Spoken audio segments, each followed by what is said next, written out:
I'd have to make a quick trip to the State Department to pick up their passports. And sometimes if we couldn't get the passports in time, then I'd have to go over to Graphic Arts Reproduction Division so that they could forge one for them.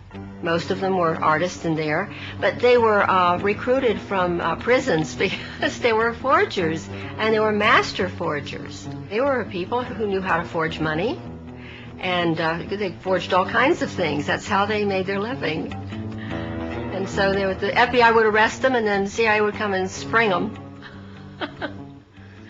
Then I went to technical services, where I was in charge of finding documents that you don't find in libraries, like where you put explosives on a bridge. Where's the best place to put an explosive on a bridge, and what kind of explosive do you have to get that goes underwater without it, destroying its effectiveness. Also, I had to find, one time they wanted me to find out if there was such a thing as a poison that was undetectable, especially one that seemed to mimic a heart attack, that would kill someone, but it would appear that they had a heart attack. I did find such a thing. Does this pistol fire the dart? Yes, it does, Mr. Chairman, and a special one was developed which potentially would be able to enter the target without perception. The poison was frozen into some sort of dart, and then it was shot at very high speed into the person, so when it reached the person, it would melt inside them, and the only thing would be like one little tiny red dot on their body, which was hard to detect. There wouldn't be a needle left or anything like that in the person. But also the toxin itself would not appear in the autopsy?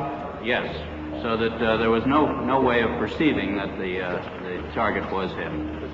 I think the first time that I seriously questioned anything that was more than I just couldn't take it anymore was when I came across this document. It was eyes only, and it was to my boss, but he only had one hand and a hook in the other hand, so I always opened all of his mail and his packages and so forth. And this one, he wasn't in the office. I opened it and I read it. It said eyes only. I wanted to read it because I wasn't supposed to, probably. And it was a report about a mission where they had blown up a bridge in Asia somewhere, and they had killed a number of women and children who were on their way to market that morning. It was reported as though they were really proud, mission accomplished. That one bothered me a lot. When my boss came in, I gave him his mail and I mentioned this, and I said, "This is wrong. These women hadn't done anything. These children didn't deserve to die. Why did we do that?" And he said, that's the fortunes of war. And I said, "But we're not at war. We're certainly not at war in that country. Why did we do that? I don't understand it." And he said, "Well, you're very young. When you get older, you'll understand those things." I think probably all of us became addicted to the danger, to the intrigue. It was living a fantasy. It was actually living a fantasy and being on the inside. And it was very hard to leave, even though I felt that they did wrong, and I would never, ever work for an agency like that now, because I realized that it wasn't because I was a child or I was so young. It was because it was wrong. But at the time, it was really exciting. After that, there was no other job I could have ever again in my life that would be that exciting. I knew that. During this period in Ecuador, I got involved in all these different types of operations. I was running around here, running around there, working with the police intelligence and military intelligence, falsifying documents as provocations to get people landed in jail. Running a surveillance team, which was a team that would follow people around in the streets. They had radio communications with vans. It was very exciting at first. And you had, at 25, 26, 27 years old, you had this sense of power, which is intoxicating, really, for such a young person.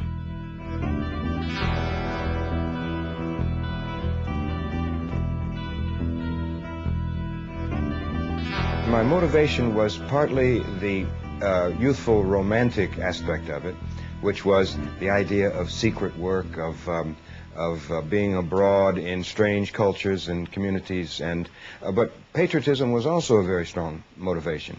It was a period in which we still had to do compulsory military service, and the draft was breathing down my neck, and I had to do it one way or another. And the CIA...